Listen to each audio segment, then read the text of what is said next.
Hello friends, welcome to my channel. आज की video में हम जो टॉपिक क्लियर करेंगे वो है macro economics and macro economics के बीच में डिफरेंस। ठीक है, और इन दोनों के बारे में समझेंगे भी। तो आइए वीडियो को स्टार्ट करते हैं, जानते हैं दोनों के बारे में। तो सबसे पहले जानेंगे व्यष्टि अर्थव्यवस्था के बारे में।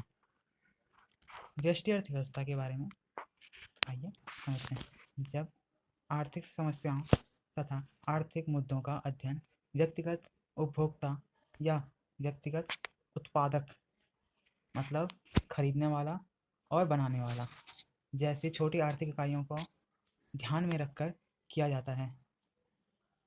जैसी छोटी इकाई आर्थिक इकाइयों को ध्यान में रखकर किया जाता है। ठीक है, तब हमारा अभिप्राय व्यष्टि अर्थव्यवस्था से है।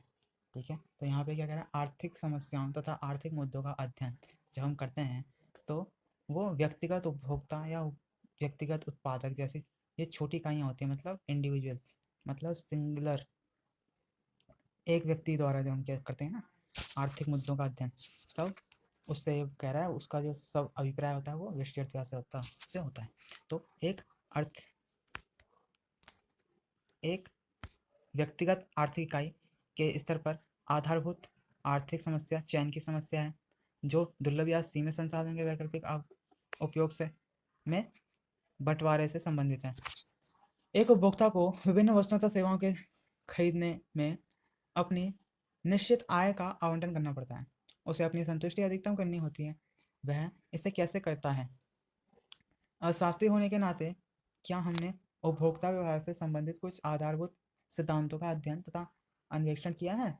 हाँ, हमने ऐसा किया है। हमने सिद्धांत का निरूपण किया है तथा आगे बढ़ते हैं तथा ऐसे सिद्धांतों का मूल तत्वों का समूह प्रस्तुत किया है जो उपभोक्ता व्यवहार का वर्णन करते हैं। वस्तुओं और सेवाओं के लिए मांग तथा विभिन्न उपयोगों में अपनी आय के आवंटन पर उपभोक्ता का अपना चयन कुछ ऐसे प्रमुख मुद्दे हैं। उपभोक्ता होता है वो चयन करता है। ठीक है, वस्तु तथा सेवाओं के लिए मांग तथा विभिन्न उपयोगों में अपनी आय के आवंटन, मतलब जो लगाता है अलग अलग चीज़ पे। ठीक है, पर उपभोक्ता का अपना चयन कुछ ऐसे प्रमुख मुद्दे हैं जिसका अध्ययन हम उपभोक्ता व्यवहार के सिद्धांत में करते हैं। व्यष्टि अर्थव्यवस्था का यह एक महत्वपूर्ण घटक है। अभी आगे चल के हम क्या पढ़ेंगे कि उपभोक्ता कैसे मांग करता है। ठीक है, तो इस मांग का सिद्धांत ये सब हम क्या करते हैं व्यष्टि अर्थव्यवस्था में पढ़ते हैं। तो यहाँ पे इस सब चीज़ों की बात हो रही है। अगर यहाँ पे आपको इस समझ में नहीं आएगा, क्यों? क्योंकि इसके बारे में हम आगे आगे पढ़ेंगे। तो ये सिर्फ यहाँ पे ये बोल रहा है कि क्या हम व्यष्टि अर्थव्यवस्था के अंदर अध्ययन करते हैं, उस चीज़ों से हमें अवगत करवा रहा है, मतलब हमें बताने की कोशिश कर रहा है। ठीक है, अब हम स्टार्ट करते हैं आगे, यहाँ से करेंगे हम स्टार्ट। तो एक उत्पादक एक अन्य छोटी आर्थिक इकाई है। इसे चयन की समस्या का सामना करना पड़ता है। उत्पादक को भी चयन की समस्या का सामना करना पड़ता है। ठीक है, उसे चयन करना पड़ता है आगतों के उस आयोग का जिसका उसे प्रयोग करना है। ठीक है, उस वस्तु का जिसका उसे उत्पादन करना है। आगत मतलब एक्सपोर्ट, जो वो करता है वो उसी चीज़ को एक्सपोर्ट करेगा जिसका उसे उपयोग करना है। ठीक है, उसी चीज़ को लेगा, है ना, जिसका उसे प्रयोग करना है। ठीक है, ज़्यादा से ज़्यादा प्रयोग करना है। ठीक है, ऐसा नहीं कि ले तो लिया और उसका कोई यूज़ नहीं कर पा रहा वो। ठीक है, दूसरा उस वस्तु का जिसका उसे उत्पादन करना है। ठीक है, दूसरा उस वस्तु का जिसको उसे उत्पादन करना है। ठीक है, जैसा मान लीजिए एक हलवाई को मिठाई बनाने के लिए सबसे पहले दूध चाहिए। ठीक है, तो सबसे पहले वो दूध लेगा, उसके बाद चीनी लेगा। ठीक है, ये चीज़ें उसके लिए मेन है।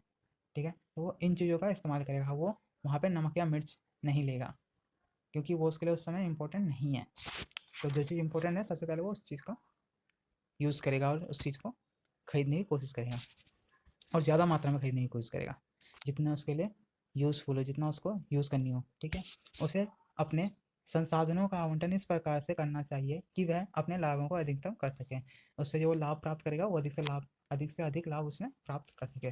संसाधनों के आवंटन पर उत्पादक के व्यवहार का अध्ययन हमें उत्पादन सिद्धांत, पूर्ति सिद्धांत की ओर ले जाता है। उत्पादक व्यवहार का सिद्धांत तथा पूर्ति का सिद्धांत व्यष्टि अर्थव्यवस्था का एक अन्य महत्वपूर्ण घटक है। तो ये सब बात हो रही है कि व्यष्टि अर्थव्यवस्था के अंदर हम क्या क्या अध्ययन करते हैं। मांग के सिद्धांत तथा पूर्ति के सिद्धांत का अध्ययन करते समय हम वस्तु तथा सेवाओं के लिए बाजार तथा श्रम और पूंजी, श्रम मीन्स मजदूर, पूंजी मीन्स हमारी मशीनरी, जैसे उत्पादक के साधनों के लिए बाजार के अध्ययन की अवहेलना नहीं कर सकते हैं, मतलब हम नकार नहीं सकते हैं या फिर अनदेखी नहीं कर सकते हैं, ठीक है, बाजार की। व्यष्टि अर्थव्यवस्था यह अध्ययन करता है कि वस्तु बाजार में वस्तुओं और सेवाओं की कीमत का निर्धारण कैसे होता है, ठीक है। तो मार्केट यह तय करता है कि वस्तुओं तथा सेवाओं की कीमत का निर्धारण कैसे होता है या कैसे करना है। हम बाजार पे डिपेंड करते हैं कि बाजार पे किसी वस्तु की मांग जितनी ज़्यादा होगी उसकी कीमत उस तरीके से लगा देते हैं, ठीक है। तो वस्तु तथा सेवाओं की कीमत का जो निर्धारण है कैसे होता है वह बाजार पे निर्भर करता है, ठीक है, कि उसमें मांग कितनी है और हम पूर्ति कितनी कर सकते हैं। अगर मान लीजिए हमारे पास ज़्यादा स्टॉक है तो हम, और मांग उसकी कम है, उससे जितनी उसकी हमने हमारे पास स्टॉक है उससे कम है, तो हम क्या करते हैं, कम कम रेट में प्रोवाइड करवा देते हैं। और जैसे मांग ज़्यादा है तो हम क्या करते हैं, उसकी कीमत बढ़ा देते हैं, ठीक है। तो ये हम आगे की क्लास में पढ़ेंगे। यहाँ पे सिर्फ इतनी बात कर रहे हैं कि हम व्यष्टि अर्थव्यवस्था में अध्ययन किस चीज़ का करते हैं, मतलब क्या चीज़ हम समझते हैं, जानते हैं उसके अंदर। अब आगे, तथा कारक बाजार में उत्पादन के कारकों की कीमत का निर्धारण कैसे होता है। बाजार में कीमत निर्धारण की व्याख्या करने वाले सिद्धांत की कीमत सिद्धांत कहा जाता है, ठीक है, जाता है। तो यहाँ पे वही बात कर रहा है कि किस तरीके से हम कीमत को निर्धारित करते हैं, ठीक है, उसके ऊपर, ठीक है। अब व्यष्टि अर्थव्यवस्था के अन्य महत्वपूर्ण घटक हैं, अन्य महत्वपूर्ण घटक बात करते हैं। ये घटक कुछ इस प्रकार है। तो जो हमने ऊपर पढ़ा यहाँ पे सिर्फ उसी की बात करेंगे, ठीक है, क्योंकि वही सब चीज़ यहाँ पे दे रखी है कि उपभोक्ता व्यवहार सिद्धांत, उपभोक्ता व्यवहार सिद्धांत यह विशेष विश्लेषण करता है कि एक उपभोक्ता कैसे अपनी आय को विभिन्न प्रयोगों में आवंटित करता है ताकि वह अपनी संतुष्टि को अधिकतम कर सके। तो जैसा मान लीजिए एक व्यक्ति है, उसको भूख लगी है, ठीक है, और उसको कपड़े भी खरीदने हैं, तो सबसे पहले वो क्या करेगा, अपने भूख को मिटाने के लिए किस चीज़ को खाएगा, ठीक है, तो फूड परचेज करेगा। तो यही चीज़ होता है कि एक उपभोक्ता जो है उसका व्यवहार सिद्धांत इस चीज़ से पता चलता है कि वो अपने पैसे को किस तरीके से, पैसे का किस तरीके से आवंटन कर रहा है, किस तरीके से पैसे को डिस्ट्रीब्यूट कर रहा है, ठीक है, किस चीज़ को यूज़ कर रहा है और किस चीज़ को वो रोक के रख रहा है, मतलब अभी नहीं, अभी वर्तमान में ना यूज़ करके उसको भविष्य के लिए टाल देता है, क्योंकि पैसे की जो दुर्लभता है वो उसके कारण इस तरीके के कदम उठाता है। लेकिन यहीं पे अगर हम उत्पादक की बात करें, उत्पादक व्यवहार सिद्धांत, तो उत्पादक किस तरीके से सोचता है, किस तरीके से कार्य करता है। उत्पादक व्यवहार सिद्धांत यह विश्लेषण करता है कि एक उत्पादक कैसे विभिन्न आगतों का चुनाव करता है तथा यह निर्णय लेता है कि क्या उत्पादन करना है तथा कैसे उत्पादन करना है। उत्पादक लाभ को अधिक करने पर अपना ध्यान केंद्रित करता है। तो उत्पादक क्या सोच के चलता है कि बाजार में किस चीज़ की मांग जो है वो ज़्यादा है, ठीक है, और उसको उसकी जो सप्लाई है वो कम है, ठीक है। अगर सप्लाई ज़्यादा होगी और मांग कम होगी तो क्या होगा कि कीमत की जो प्राइस है, ठीक है, किसी वस्तु का जो प्राइस है उसको बढ़ा के नहीं बेचा जा सकता। लेकिन अगर बाज़ार में मांग ज़्यादा है और सप्लाई कम है किसी वस्तु की, तो क्या करते हैं कि उस पर अगर उसका अगर उत्पादन किया जाए तो क्या होता है कि लाभ कमाने का जो बेनिफिट होता है वो ज़्यादा होता है उसमें, ठीक है, लाभ जो होता है ज़्यादा कमाया जा सकता है। तो कीमत सिद्धांत के बारे में यहाँ पे समझेंगे। कीमत सिद्धांत यह अध्ययन करता है कि वस्तु बाजार में वस्तुओं की कीमत कैसे निर्धारित होती है तथा साधन बाजार में उत्पादन के साधनों की कीमत कैसे निर्धारित होती है। तो कीमत सिद्धांत में क्या होता है, मांग और पूर्ति पर डिपेंड होता है, ठीक है, कि किसी वस्तु की मांग कितनी है, उसमें पूर्ति कितनी करनी है। तो ये कीमत सिद्धांत, जब वस्तु की मांग ज़्यादा होती है और उसकी सप्लाई कम होती है तो वहाँ पे उस कीमत को बढ़ा देते हैं उस वस्तु की, और जहाँ पे सप्लाई कम होती है और हमारे सप्लाई ज़्यादा होती है, सॉरी, और मांग कम होती है तो उस चीज़ के दाम कम कर देते हैं, ठीक है। लेकिन ऐसा हर वस्तु के संग नहीं होता। जैसे गोल्ड और आपका हीरा, कुछ वस्तुएं ऐसी होती हैं जिनका प्राइस मांग पे डिपेंड नहीं करते हैं, ठीक है। अब समष्टि अर्थव्यवस्था के बारे में समझेंगे। तो अब समझते हैं समष्टि अर्थव्यवस्था के बारे में। और समष्टि अर्थव्यवस्था संपूर्ण अर्थव्यवस्था के स्तर पर आर्थिक समस्याओं तथा आर्थिक मुद्दों का अध्ययन करता है। व्यष्टि अर्थव्यवस्था की भांति समष्टि अर्थव्यवस्था में भी दुर्लभ संसाधनों का विवेकशील प्रबंधन ही मुख्य समस्या है, किंतु समष्टि अर्थव्यवस्था में सामाजिक कल्याण अधिकतम करने पर बल दिया जाता है, ना कि व्यक्तिगत लाभ को अधिकतम करने पर, जैसे व्यष्टि अर्थव्यवस्था में होता है। समष्टि अर्थव्यवस्था में केंद्रीय मुद्दे संपूर्ण रोजगार स्तर, राष्ट्रीय उत्पाद की वृद्धि दर, सामान्य कीमत स्तर तथा आर्थिक स्थिरता से है। संपूर्ण रोजगार मीन्स सबको रोजगार प्राप्त हो, ठीक है। राष्ट्रीय उत्पादन मीन्स एक जने के उत्पादन पे नहीं, जैसे मजदूर किसान है तो किसान में किसी एक किसान की नहीं, सब किसानों की जो उत्पादन है उसको किस तरीके से बढ़ाया जाए उस पर ध्यान दिया जाता है, ठीक है। सामान्य कीमत पर बल दिया जाता है तथा आर्थिक स्थिरता मतलब देश में किसी एक गरीब के नहीं, सब गरीबों के जो पोजीशन है उसके ऊपर बात की जाती है कि किस तरीके से गरीबी को कम किया जाए, आर्थिक स्थिरता लेके आए, ठीक है, ताकि सब एक ही लेवल में हो, कोई गरीब ना हो, ठीक है, गरीब और अमीर का ज़्यादा बड़ा भेद ना हो। तो इस पर बात की जाती है समष्टि अर्थव्यवस्था के अंदर। अब आगे चलते हैं। समष्टि अर्थव्यवस्था समष्टि आर्थिक चरों जैसे कि समग्र मांग, समग्र पूर्ति के अध्ययन से संबंधित होता है। समग्र मांग मतलब संपूर्ण देश की मांग या फिर संपूर्ण देश में रहने वाले व्यक्तियों द्वारा जो मांग की जाती है किसी वस्तु की, उसकी उस और समग्र जो देश में लोग रह रहे हैं उनकी समग्र पूर्ति का अध्ययन इसमें आरंभ होता है, ठीक है। यह विश्लेषण करता है कि अर्थव्यवस्था में संतुलन उत्पादन स्तर कैसे प्राप्त होता है। जब समग्र मांग बराबर समग्र पूर्ति के होती है उस समय क्या होता है, संतुलन स्तर हमें प्राप्त होता है। मतलब उतनी जितनी पूर्ति, जितनी मांग है किसी वस्तु की उतनी उसकी पूर्ति हम कर सकते हैं, तो क्या होता है, बाजार में संतुलन स्थिर होता है। मान लीजिए हाल ही में सैनिटाइज़र जिस मात्रा में उसकी मांग थी उस मात्रा में उपलब्ध नहीं थे, तो क्या हुआ था कि हम उसको प्रोवाइड नहीं कर पाए थे, तो फिर सरकार ने क्या करा, उसकी पूर्ति करने के लिए उसका उत्पादन और बढ़वाया, ठीक है। इस तरीके से समझेंगे।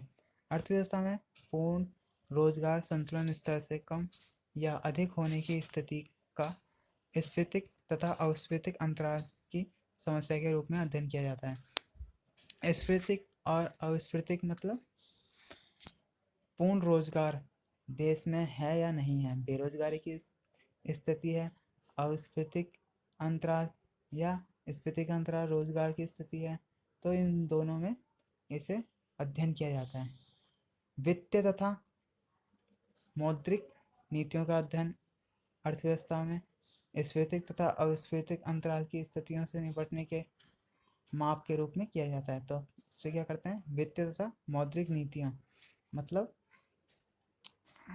मौद्रिक नीतियाँ होगी पैसे से, ठीक है, और वित्तीय होगी उसमें कर, भार, टैक्स, ठीक है, इस तरीके से। इसके अतिरिक्त विभिन्न विनिमय दर तथा भुगतान शेष आदि मुद्दों के बारे में समष्टि अर्थव्यवस्था में अध्ययन किया जाता है, ताकि घरेलू अर्थव्यवस्था पर इसके प्रभावों का विश्लेषण किया जा सके। तो भुगतान शेष और विनिमय दर के ऊपर भी इसमें अध्ययन किया जाता है। यह आप पढ़ेंगे किसमें, समष्टि अर्थव्यवस्था में, जिसे मैक्रो इकोनॉमिक्स कहते हैं। अब यहाँ पे इसके मुख्य घटक है जिस पर वही बात कही गई है। हमें समष्टि अर्थव्यवस्था नहीं पढ़नी है तो हम इसे छोड़ देंगे क्योंकि वीडियो बड़ी हो जाएगी। हम बात करेंगे इसके अंतर के बारे में, ठीक है, जो कि समझना काफ़ी ज़रूरी है और काफ़ी इजी भी है इसे समझना। इसके ऊपर बात करते हैं। पहले हम बात करते हैं व्यष्टि अर्थव्यवस्था। व्यष्टि अर्थव्यवस्था व्यक्तिगत स्तर पर आर्थिक संबंध तथा आर्थिक समस्याओं का अध्ययन करता है, जैसे एक व्यक्ति, एक फर्म, एक व्यक्तिगत गृहस्थ अथवा एक व्यक्तिगत उपभोक्ता। समष्टि अर्थव्यवस्था में संपूर्ण अर्थव्यवस्था के स्तर पर आर्थिक संबंधों तथा आर्थिक समस्याओं का अध्ययन करता है, ठीक है। दूसरी बात, व्यष्टि अर्थव्यवस्था मुख्यतः एक व्यक्तिगत फॉर्म तथा उपभोग में उत्पादन तथा कीमत के निर्धारण से संबंधित है। अब समष्टि अर्थव्यवस्था। समष्टि अर्थव्यवस्था का संबंध मुख्यतः संपूर्ण अर्थव्यवस्था में कुल उत्पादन तथा सामान्य कीमत स्तर के निर्धारण से है। ठीक है, अब आगे बात करते हैं व्यष्टि अर्थव्यवस्था में। तीसरा पॉइंट, व्यष्टि अर्थव्यवस्था के अध्ययन की यह मान्यता है समष्टि चर स्थिर रहते हैं, वेरिएबल्स। उदाहरण, जब हम एक फर्म तथा उद्योग में उत्पादन तथा कीमत के निर्धारण का अध्ययन करते हैं तो यह मान लिया जाता है कि कुल राष्ट्रीय उत्पादन स्थिर रहता है। ठीक है, अब समष्टि अर्थव्यवस्था। तो एक मिनट हटा देता हूँ। तो समष्टि अर्थव्यवस्था के अध्ययन की यह मान्यता है कि व्यष्टि अर्थव्यवस्था स्थिर रहते हैं। उदाहरण, जब हम कुल राष्ट्रीय उत्पादन स्तर का अध्ययन करते हैं, ठीक है, राष्ट्रीय उत्पादन स्तर का अध्ययन करते हैं तो मान लिया जाता है कि आय का वितरण स्थिर रहता है। ठीक है, तो ये हो गया इसके बीच में डिफरेंस। अब वीडियो को यहीं पे एंड करते हैं क्योंकि वीडियो ज़्यादा लंबी हो जाएगी। ठीक है, तो थैंक यू सो मच, मिलते हैं नेक्स्ट वीडियो के साथ। इसमें हम सेंट्रल प्रॉब्लम की ऊपर डिस्कस करेंगे, उस टॉपिक को लेंगे। Thank you so much.